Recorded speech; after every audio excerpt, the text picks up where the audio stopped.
And after that, some doctor saw the sparkle in me and he brought me back. Now, I just love life. I see all these little candies everywhere and jewels and reasons to be grateful. There were two fears after my accident. First was no one will love me again like that, And within 5 years, even a child, which we thought was impossible because I cannot feel my body from till down. Wow. But my body did a miracle.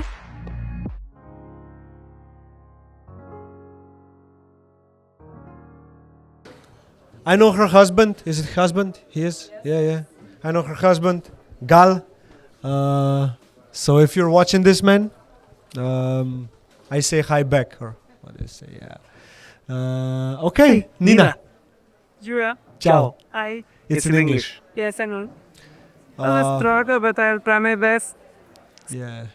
Where would you start if somebody asks you, can you tell me your story? Where would you start?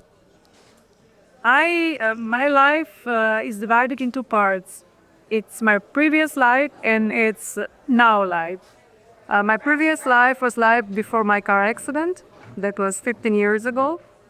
And I think that if I would pick the best starting point, it would be the car accident. Yeah.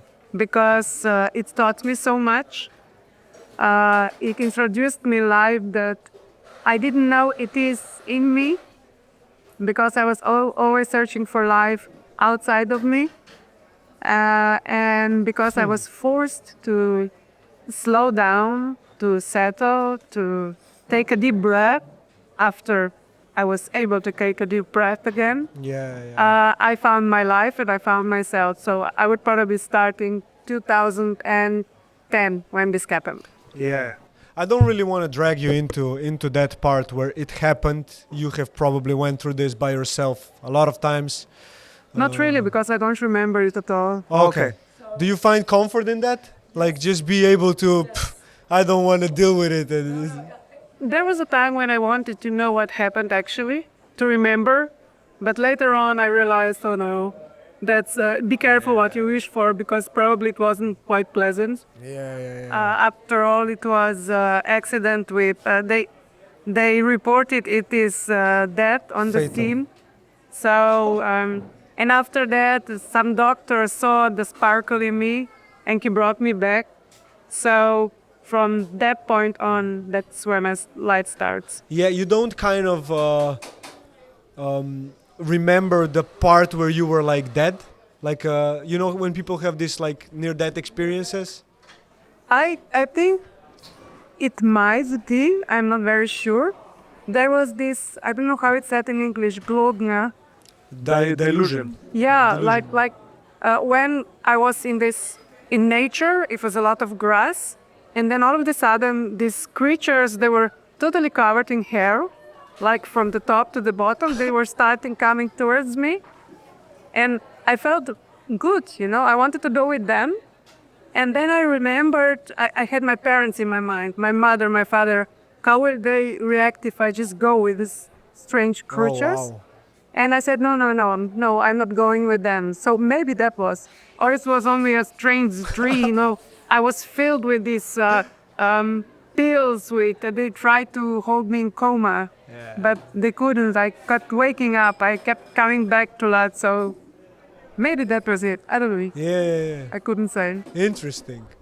Wow. Did you feel anything like was it fear or was it excitement? Or No, is it was just feeling really good. Yeah. Just really good. Just relaxed.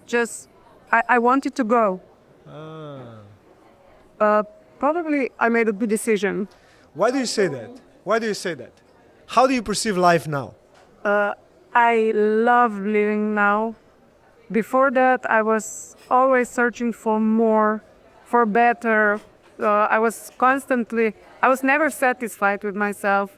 I was either too fat or too skinny or too dumb or too I don't know, unnoticeable but now I just love life. I see all these little candies everywhere and jewels and reasons to be grateful. I couldn't notice that before.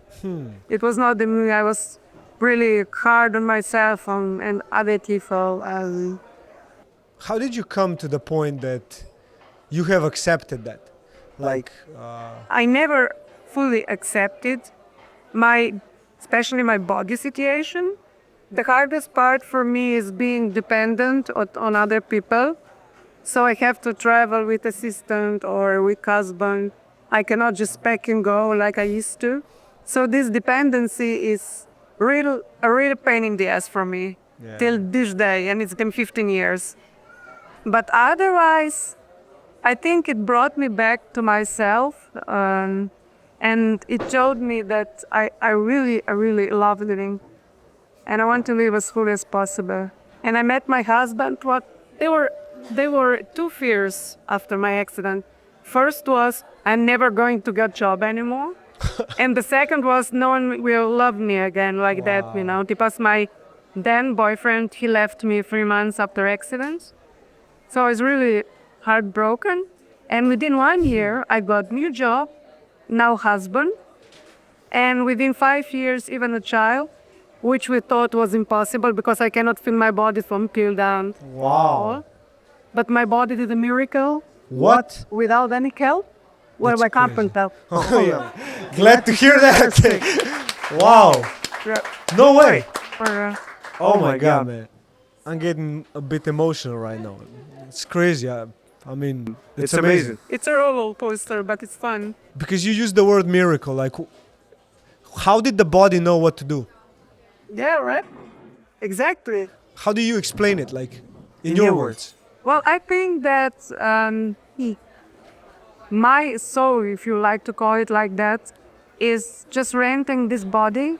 This body has its own mind, its own ways of surviving. I'm just there. My body doesn't need me, but it was offered to me to live this life. So it knew exactly what it has to do. And it brought this beautiful miracle child to this world without any complications. So I think it was meant to be because my son is my greatest teacher.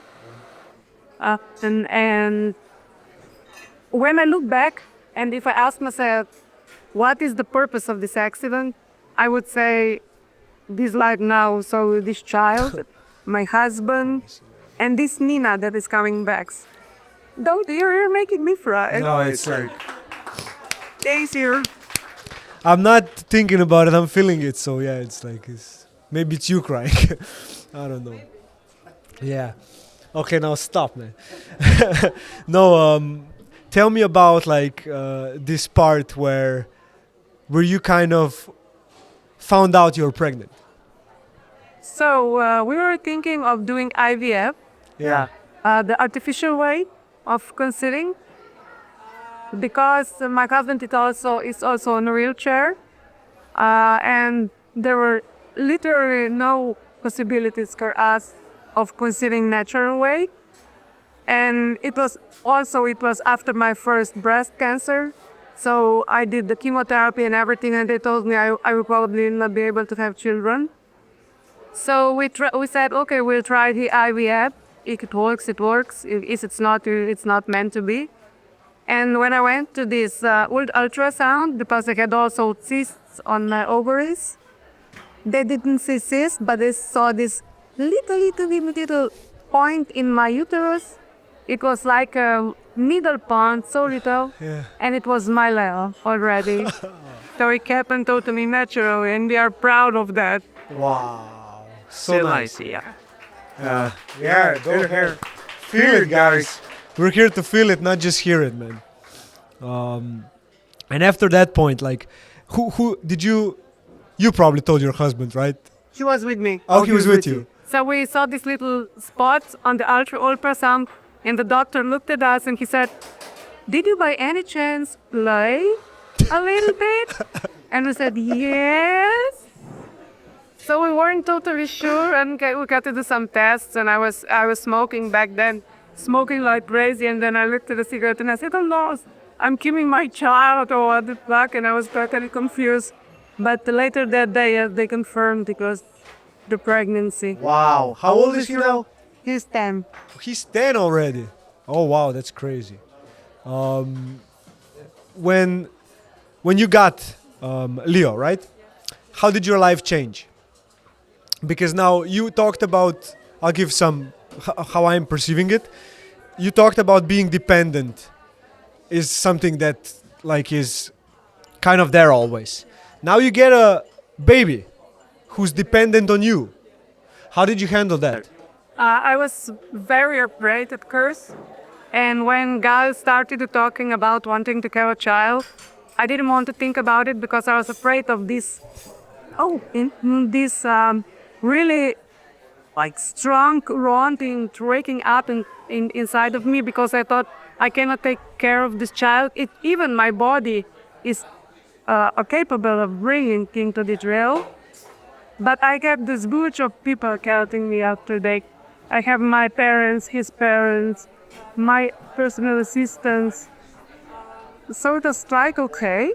And the child asking you from the very beginning what he can do or what he cannot do. For example, if I try, my hands don't work. This is the most I can do with my finger. So whenever I would lift him up, he would be just still.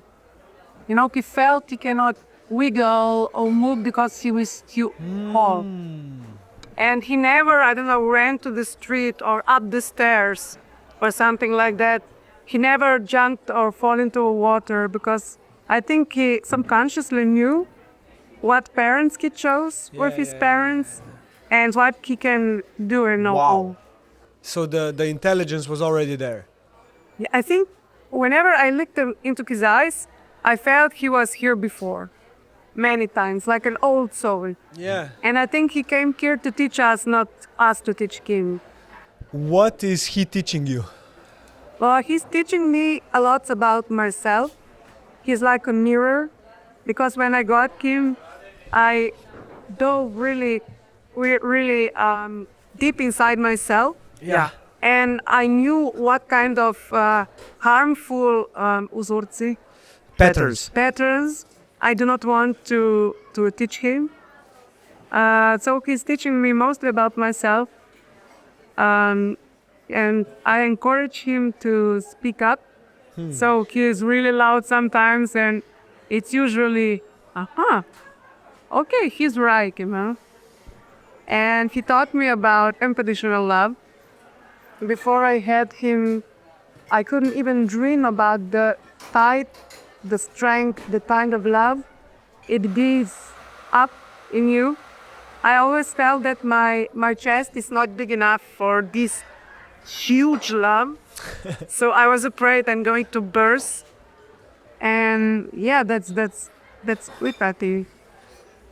If you look at the first 10 years that you've been with him, what's something that you've changed? What is one pattern that you have broken and you started living a different way? Well, it's still work in progress. But whenever he is in a bad shape and he treats himself badly, I recognize my pattern in this. And whenever I try to teach him and I'm telling him, you have to be kind to yourself, or I ask him, would you act this way if, I don't know, if I didn't know how to play drums and I would say, I'm stupid, I cannot do anything okay. He does that. Would you say that to me? And he says, no, never. And that's when it clicked, you know. I'm saying this to myself a lot. So I think that this self-care, self-love is something that he's teaching me through these lessons. I'm trying to listen. Yeah, the internal dialogue between the one that talks and the one that listens.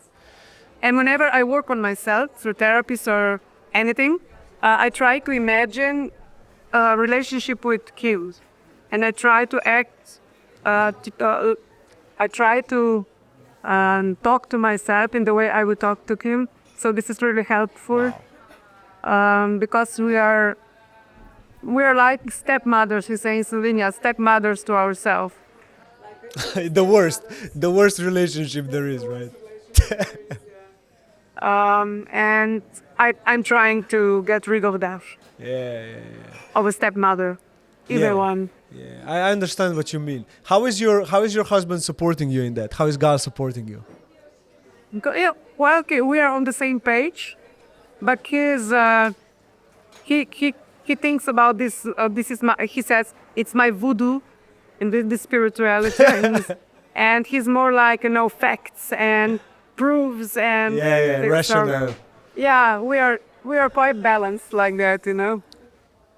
What thing helped you more, the rationality or the spirituality? Me personally, um, I think interesting combination of both. I also like proofs and material proofs, but it helps me. The spirituality, I think, it got me to where I am today, to not being afraid of death, and to believing the power of mind, of emotions, of yeah. I think that's my boss now. By boss, you mean something you respect or like accept most? Yeah, it's like a guardian, not A guardian, okay. not boss. There, it's full choice of word. Yeah. It's like a guardian. Yeah. Do you believe that, like as you said, that you were born again, like after it, so there are two lives that you live, that you are here for a specific reason? Do you ever like? Okay, you mentioned the Leo, right? So he might be that, but in a sense, do you feel that you have something to share with us, like intuitively? Well, I don't know. I don't think that we have this special reason that is written down like a scenario for your Yeah. life. I think that the main goal is to love and live your life as full as possible, because we're not these majestic beings who have this special purpose that will, I don't know, reflect in the universe and it will change everything. But I think that all of us are just these humble beings who are gifted this perfect gift of life, and we don't treat it well usually. Yeah. And we should know that, it's a gift. It's not something that is just given to you on the plate. What can everybody do? The ones listening on the later on YouTube and the ones here, that can help them by loving life. What's one thing every person can do? It helped you maybe, or you've read it and it works. What's something you would say? It helped me to slow down a little bit, to stop, and to start noticing all these small, we usually look for these majestic things that need to happen for us to be happy. And that's wrong, because if you're looking that far and that high, you don't notice all the little gems that life is giving you all the time.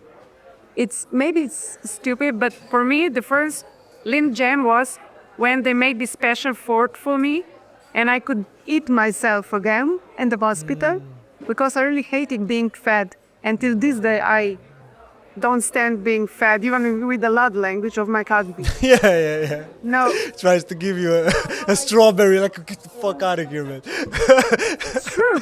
It's true.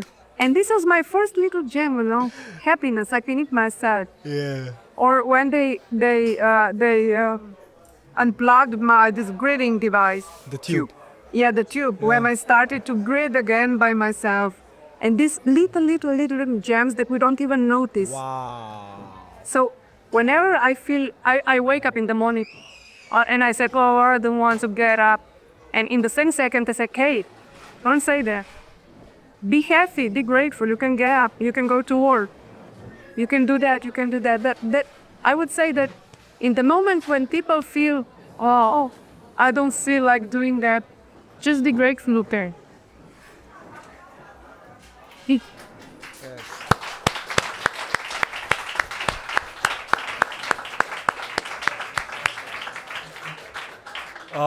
Well, thanks for teaching us that through this conversation today. Thank you for inviting me. Yeah, I think you closed it off pretty well, right? I think it's like to drag this further, I am so happy you joined us.